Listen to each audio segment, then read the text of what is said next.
Bonjour à tous et bonjour à toutes. Alors, là, maintenant, tout de suite, que pourrions-nous dire sur l'aventure de la flamme jumelle du parcours Yin-Yang, âme sœur et compagnie.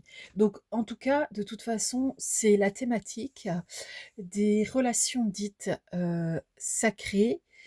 Bien souvent, on les a acceptées comme, ou on les a comprises, on va dire plutôt comme des relations potentiellement amoureuses, à voir un petit peu ce qu'on va nous dire là-dessus. J'espère que de votre côté, tout se passe au mieux, que ce soit en termes de relations amoureuses, familiales, amicales, professionnelles, voire absolument incongrues, inconnues, hasardeuses, créées par une dimension de laquelle vous n'aviez aucune nouvelle depuis un petit moment. Nous sommes dans une petite, on va dire, nébuleuse, une petite tempête énergétique qui effectivement peut bouleverser de petites façons ou de grandes façons les uns et les autres, mais en réalité il y a quand même des choses en fait qui bougent simplement pour que nous puissions nous bouger et puis nous remettre vraiment sur le bon chemin, le meilleur chemin, en tout cas un chemin qui soit un peu plus agréable que celui où on était. Parce qu'évidemment, toutes nos progressions se construisent par touches et pas une fois un réveil, hop, l'éveil et en 10 secondes, tout est bâclé, tout est fait. Euh, Sinon, en fait, on disparaîtrait de la Terre hein, en 15 secondes du coup.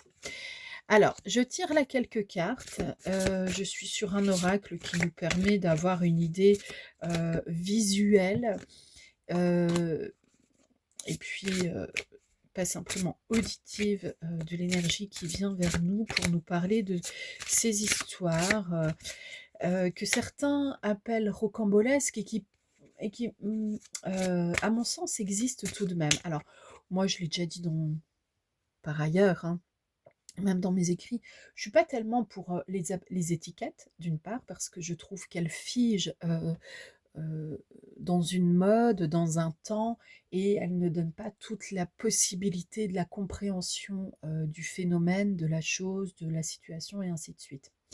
Et puis, d'autre part, l'humain est censé être évolutif. Alors, se plonger dans une situation terrestre sur la base d'une étiquette qui a été définie par quelqu'un d'autre et peut-être parfois sans qu'on connaisse le contexte et ainsi de suite, parce qu'il y a beaucoup de répétitions de vidéo en vidéo, de livre en livre, euh, mais pas de guide en guide. Ça, c'est très important.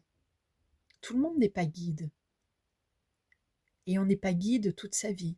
Il y a des périodes où on ne peut pas l'être parce qu'on est en train de travailler sur soi. Alors je sais qu'il y en a, ils vont dire oui, il ne faut pas dire le mot travail.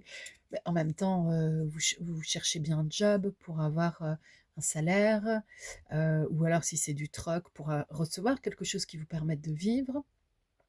Donc vous restez quand même dans l'idée, mais vous imposez simplement un tabou dans ce cas-là. Je crois qu'au contraire, tous les mots peuvent être intéressants, pratiqués, et puis parfois, peut-être, on évolue vers une autre parole, et ça ira bien. Alors, ici, nous avons en carte centrale l'énergie féminine. Alors, tout simplement, il y a le numéro 47 aussi. Alors, on va faire une lecture très très simple. Soit vous pensez à une personne qui est d'énergie féminine ou qui est femme, qui a 47 ans ou qui est proche des 47 ans. Alors à 32 ans, on n'est pas proche des 47 ans. Vous voyez, comme tout de suite, j'essaie de vous montrer qu'on ne tord pas une histoire. Ici, on raconte de belles aventures, de bonnes aventures, on raconte la bonne aventure, on la transmet, mais en fait, on ne tord pas les éléments. Ils viennent, eh bien, on les narre. C'est un pouvoir de narration, mais respectueux.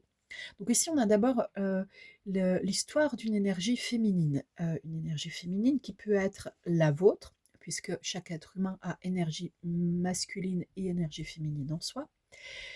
Ça peut être une personne en face, ça peut être l'énergie féminine en général, d'accord? Donc avec une seule carte, si finalement je ne développe pas ma médiumnité, je serai obligée de partir dans ma créativité égotique pour compléter.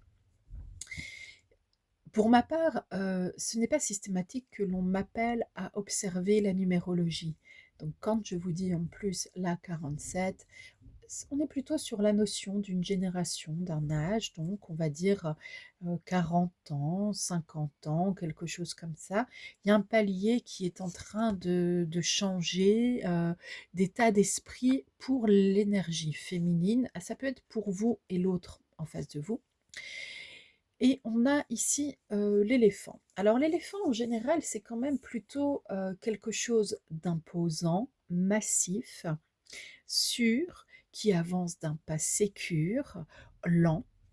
Mais là, comme il est à l'envers, l'éléphant, il est en train de nous dire autre chose aussi, hein. Bon, il peut, de toute façon, vous le savez bien, chaque carte peut dire plein de choses. Et de plus, il y a la pratique de celui qui lit l'énergie derrière. Donc, en fait, cette carte, dans le jeu dont elle est issue, l'oracle G, elle symbolise de toute façon à la base la chance. Alors, c'est la chance au jeu, mais dans la vie courante. Donc là, l'énergie féminine pourrait avoir la sensation qu'elle manque un peu de chance et puis qu'elle doit fournir un peu plus d'efforts que plutôt être tout simplement récompensée par un hasard très généreux. Euh, Ça nous montre aussi que si vous êtes dans une situation qui vous semble difficile, du point de vue de votre énergie féminine, ou si l'autre est dans cette situation difficile, eh bien ça va changer. Mais comme la carte est à l'envers, ça va changer doucement. Doucement, mais sûrement. Il y a des choses qui sont en balance, rien n'est arrêté. Et puis, c'est la formule des pensées qui va, euh, qui va créer une autre sortie énergétique, qui va créer une modification sincère dans ce que vous pouvez espérer. Alors vous allez me dire, mais là, quel est le rapport avec ce qu'il se passe avec l'autre? Eh bien, nous allons voir un peu ce qui se passe avec l'autre. On a la notion du mouvement, de nouveau l'énergie féminine, qui est peut-être un peu plus apprêtée, un peu plus jeune. Euh, donc quelqu'un qui finalement, dans l'évolution de son énergie féminine, a encore du chemin à parcourir, mais quelqu'un qui est rapide, quelqu'un qui ne vient pas forcément vers vous, c'est du chemin à parcourir sur sa propre existence, dans sa propre existence. Et puis c'est quelqu'un qui est en mouvement, hein, de toute façon. Voilà, dans l'oracle G, on n'a pas le pendu, mais là, de toute façon, on ne ressent pas du tout l'énergie du pendu. Alors, c'est quelqu'un aussi qui a des facilités à développer un caractère assez puissant, assez fort, mais qui pourrait paraître un peu trop dans son énergie masculine, que ce soit un homme ou une femme, là on s'en fiche totalement. Euh, Quelque part entre vous, les choses pour l'instant sont au stade de l'hiver. Et vous savez bien que pendant l'hiver, en général, la nature s'endort, se régénère, se prépare pour un nouveau printemps. Si dans la nature, les cycles sont établis de façon assez claire et nette, dans le relationnel humain, c'est un peu plus flou, c'est évident, parce que on fige et on défige beaucoup de choses par rapport à nos émotions et nos pensées. Alors, qu'est-ce qui pourrait aider dans ce type de relation pour vous? Bon, alors déjà, on a une carte qui porte le numéro 1, donc ça, c'est effectivement le départ, le nouveau, le renouveau. On lance une nouvelle base, il faut commencer une nouvelle série. Okay, mais on a le soleil, on a la corne d'abondance, donc c'est quand même quelque chose qui est chouette à mettre en place.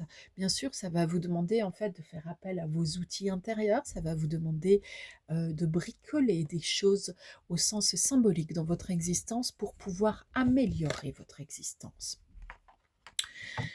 Tous les oiseaux de mauvais augure peuvent être présents, ce n'est pas grave, parce que vous savez déterminer leurs infidélités, les petits pépiments, les gossips, tout ça, tout ce qui éteint la flamme. Il y a quelque chose qui est en train de revenir à la surface au niveau de l'énergie masculine et qui va vous permettre d'avancer un peu plus rapidement dans votre existence. Euh, Ce n'est pas dit qu'on sera forcément sur de la relation particulière de couple. Un duo énergétique peut être amené à se comporter en tant que duo amical, duo professionnel, sans qu'il n'y ait jamais aucun sentiment amoureux. Si vous, vous développez des sentiments amoureux, eh bien, reconnaissez-les, mais n'attendez pas que l'autre fasse exactement la même chose. Peut-être que vous, dans votre histoire, en tant qu'individu, il était important de savoir développer des sentiments amoureux, de les laisser sortir comme le bulbe laisse sortir les fleurs à un moment donné de terre, de les observer, de les reconnaître. Ça, c'est de l'intelligence émotionnelle qui se déploie. Et à ce moment-là, ça ne parle que de vous, ça ne parle pas de l'autre. Qu'est-ce qu'on peut nous dire sur l'autre, si on a le droit de nous dire quelque chose? L'autre est en train de construire un nouveau pan de sa vie. Il pense à préparer aussi son avenir parce que il y a quelque chose qui lui fait vibrer le cœur. Alors, je suis désolée de vous le dire ainsi de façon peut-être abrupte, mais pour certaines personnes d'entre vous, la rose qui lui fait vibrer le cœur, ce n'est pas vous. Parce que dans le contexte, vous ne serez pas en relation sentimentale de couple. N'empêche que vous puissiez être dans une belle relation tout de même, un partenariat qui pourrait porter ce nom parce qu'il y aurait du respect et puis de la construction. Il n'y a pas assez d'écoute pour l'instant, que ce soit de votre côté ou de l'autre côté. Il n'y a pas assez d'écoute de soi-même, il n'y a pas assez d'écoute de ce que le monde, l'univers peut transmettre. Allez, 2 cartes encore. Il va falloir couper avec tout ce qui gêne la progression. Quand on nous parle de progression, c'est autant pour l'équilibre masculin-féminin, pour retrouver sa protection, son côté céleste et savoir dépasser ce qui blessait, cassait et pouvait être comme un chemin de croix extrêmement douloureux, important, etc. Ça, c'est comme ça que vous retrouvez votre énergie masculine et que vous l'équilibrez. Donc on a démarré quand même avec l'énergie féminine. Il y a la transformation qui arrive, ok? Ici, on me parle donc quand même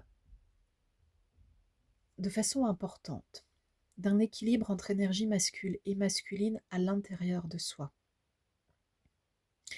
Et évidemment, comme l'être humain est un être de projection psychique et de création de la vie par sa propre pensée,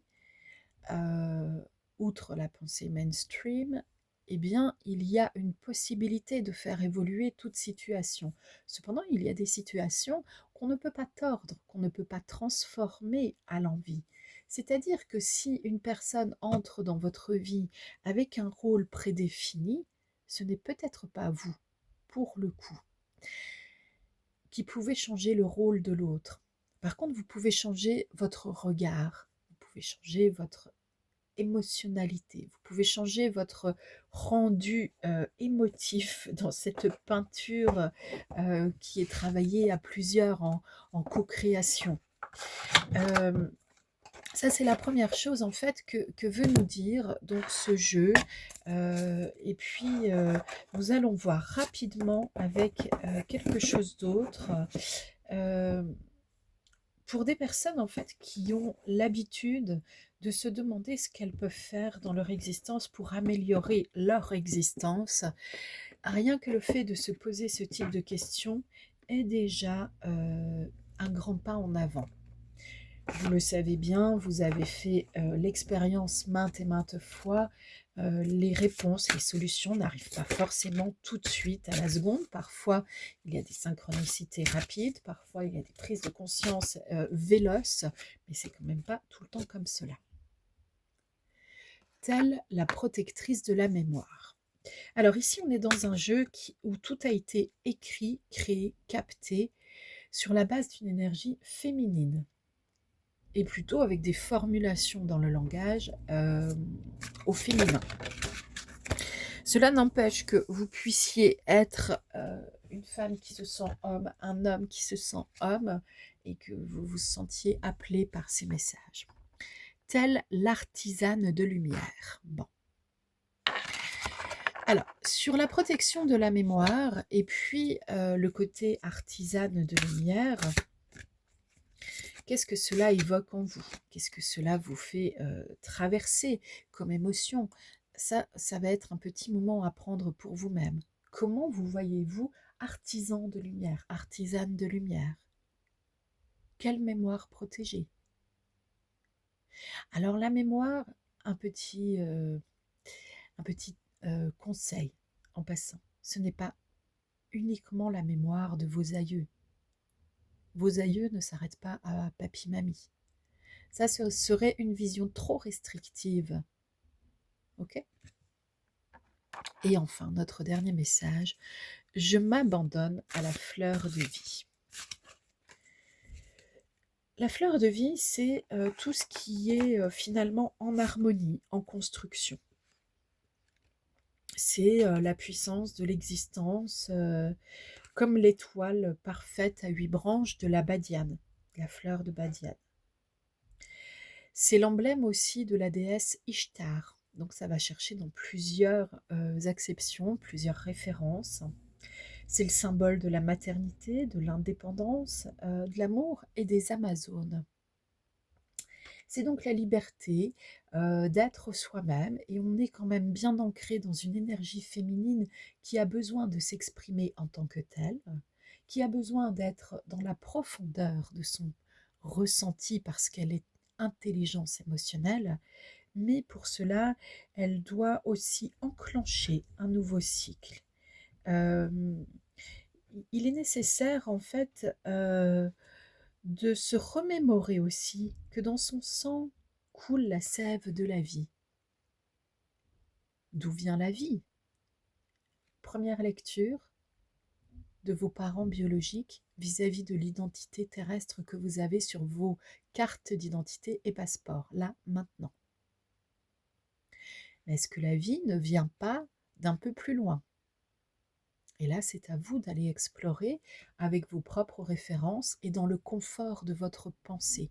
Si quelque chose vous fait peur, c'est que pour l'instant, ce n'est pas une pensée pour vous. Ça ne veut pas dire qu'elle est fausse ou qu'elle est juste. C'est que si ça vous met dans la peur, ça ne vous met pas dans la confiance. Et ça, c'est un principe qui est clair et simple à appliquer dans sa propre existence. Si je dois fonctionner dans mon relationnel de couple avec des concepts qui ont été énoncés au début de cette vidéo, comme par exemple les flammes jumelles, les âmes sœurs, les couples yin-yang, euh, qui sont les parfaits opposés, mais qui doivent se compléter, et ainsi de suite.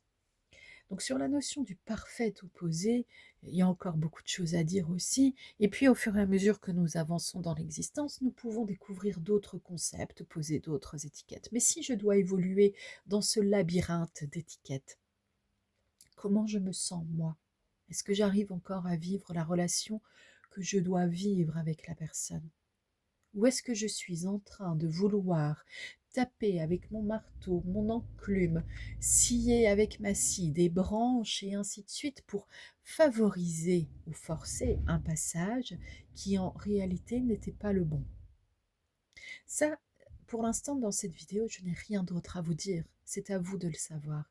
Si vous voulez explorer, bien évidemment, un peu plus avant toutes ces idées, toutes ces aventures relationnelles et ainsi de suite, dans un contexte holistique, spirituel, libre, c'est-à-dire que votre libre arbitre est avant tout la première chose respectée et respectable, alors vous pouvez me contacter pour des séances qui peut-être vous feront avancer d'une très belle manière tout en jouant.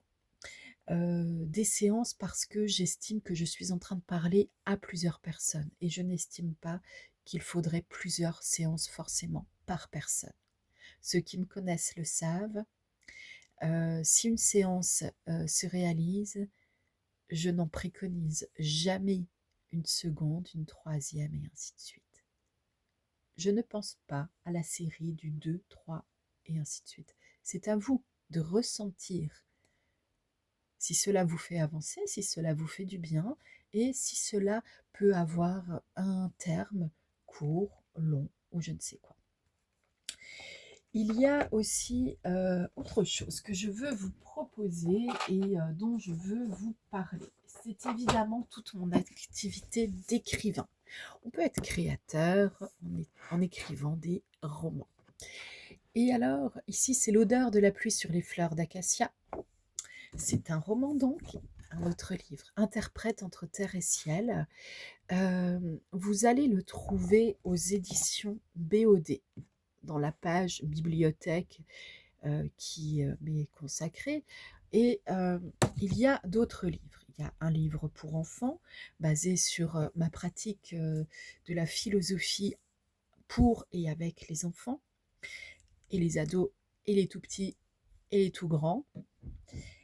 Et puis, il y a des romans qui ont montré aussi une pensée évolutive dans l'élaboration des songes, des envies, des désirs, des concepts qui nous enferment et qui nous libèrent aussi sur Terre.